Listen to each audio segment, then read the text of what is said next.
The SUV segment is becoming more important in South Africa.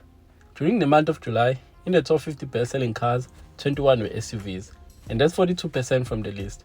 This makes sense because our road infrastructure are increasingly becoming more terrible. We have potholes in every corner of our roads. But luckily, we are really spoiled for choices in this segment. So that's why today we are reviewing this VW T-Cross. This is VW's entry level to their SUV platform. Speaking of platform, this T-Cross shared the same platform with the Polo.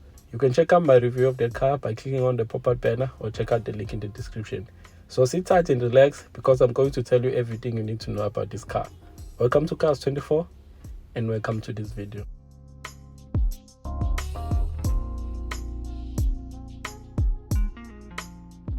There are three trim levels to this T-Cross. There's a base model Comfort, a mid-spec Highline, and the top of the range R-Line.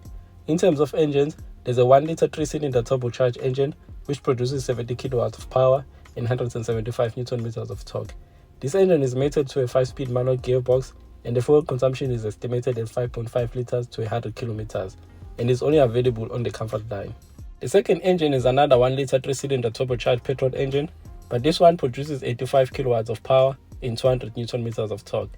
This engine is mated to a 7-speed DSG gearbox, and the fuel consumption is estimated at 5.4 liters to 100 kilometers. This engine is available on the Comfort line and the Highline. And lastly, the R-Line is powered by a 1.5-litre 4-cylinder turbocharged petrol engine which produces 110 kilowatts of power and 250 Newton meters of torque. Fuel consumption for this engine is 5.5 liters to 100 kilometers and is mated to a 7-speed DSG gearbox as well. This T-Cross doesn't come cheap at all. You can get the 5-speed manual Comfort line for 376,000. The DSG start from 419,000. The Highline will set you back 457,000. And the top of the range R-Line start from 496,000. If it's well specced, the R-Line will cost you around 540,000, and that's just 23,000 below the starting price of the new T-Roc design. For me, the 5-speed manual makes sense. It has a good engine. Most cars in this segment have similar engine figures to this T-Cross, and it's reasonably priced. If you consider that you can get a well-specced Polo Life for almost the same amount of money. This car has a 3-year or 120,000 km manufacturer warranty and a 3-year or 45,000 km service plan with a service interval at 15,000 km. You can upgrade the maintenance and service plan to up to 10 years or 300,000 km.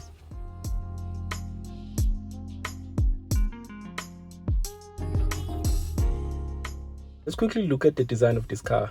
What you are looking at is the Comfort line with the R-Line exterior, which is optional on the Comfort line and the Highline. As standard, you get halogen headlamps with 10 signal lamps, daytime running lights, front fog lamps, and the cornering lights. Unfortunately, the LED headlights are not standard on the Comfort line. They are an optional extra for 15,000, which is crazy because most cars in this segment and price range get LED headlights as standard.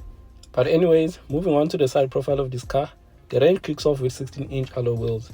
These 17-inch alloy wheels are optional on the Comfort line, and they come as part of the R-Line exterior package for 21,000. The 18-inch alloy wheels are standard on the Highline and the R-Line. You also have roof rails in black as standard, and this car has a lot of creases on the side. Combined with the roof rails, this side profile has more presence and I like it. Moving on to the back, there's a big roof spoiler, rear fog light. We also have this big bar which runs across the back of this car. I don't actually know how I feel about this bar. I think it looks better on this color than on a white or a silver grey color. Tell me what you feel about this design. Leave your comment down in the comment section below.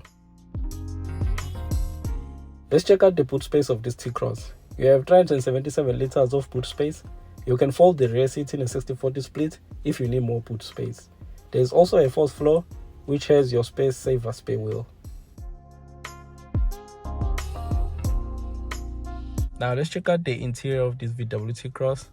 This car's interior design is not too dissimilar to the interior design of the Polo, which this car is based from. One noticeable difference between both cars is the quality of material used in them. With the Polo, you have soft touch material here on your dashboard, but with this T-Cross, you have hard plastic material here on your dashboard, which doesn't make sense to me because the base model T-Cross, which is the Comfort line, is more expensive than the base model Polo. But anyways, you do have soft touch material here on your door and soft touch material here on your armrest, which are basically the areas that you're gonna touch when driving. So you have this lovely design leather wrap multifunction steering wheel with all your control buttons nicely laid out. You can adjust the steering wheel in and out and up and down. You also have this driver display screen with your speedometer and your rev count, and only the multi-dial is digital. You can upgrade to a fully digital one as part of the infotainment package to either the composition media or the Discover media. You can't upgrade it alone. It comes as standard on the R-Line trim level. As standard, you get a 6.5-inch infotainment screen on the Comfort line. The 8-inch infotainment screen is an optional extra on the Comfort line and standard on the Highline and R-Line. But App Connect for Android Auto and Apple CarPlay is standard on all trim levels. On the Comfort line, you get a manual air conditioner as standard, but on the Highline and R-Line, you get a dual zone touch-sensitive air conditioner as standard. Down here, you have two USB ports, which are Type-C, a 12-volt socket, and an area here for your wireless mobile charging, which is optional.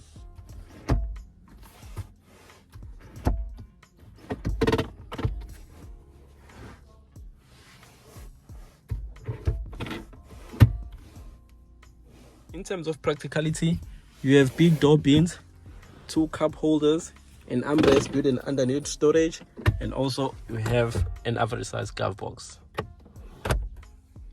The Beats audio sound system, which this car is not fitted with, is an optional extra. You can check my review of the sound system, link will be in the description.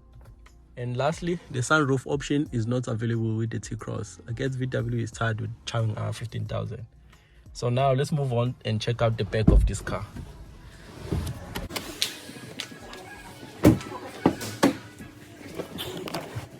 So now we're at the back of the VW T-Cross. You have loads of amounts of knee room, leg room is fine, and here you have an extra storage behind both front seats. You don't have the rear air vents, instead you have this opening here. I guess you can use this to store your mobile phone as a rear passenger. And also you do have two USB ports here for your back passengers. Unfortunately, you don't have an armrest here with the T-Cross, but you do have ISOFIX anchor points for your child seat. Now, what's my final verdict of this car? If you love the Polo but want a high riding quality car, the T-Cross is for you. I think the 5-speed manual is a better choice in terms of price. But for me at this price range, the Tiggo 4 Pro and the Haval Geolon are more attractive than this T-Cross. Almost similar engines and more value for money in terms of tech, warranty, service plan and maintenance plans with these two cars. But that's just my opinion. Share yours on the comment section below. Until next time, peace.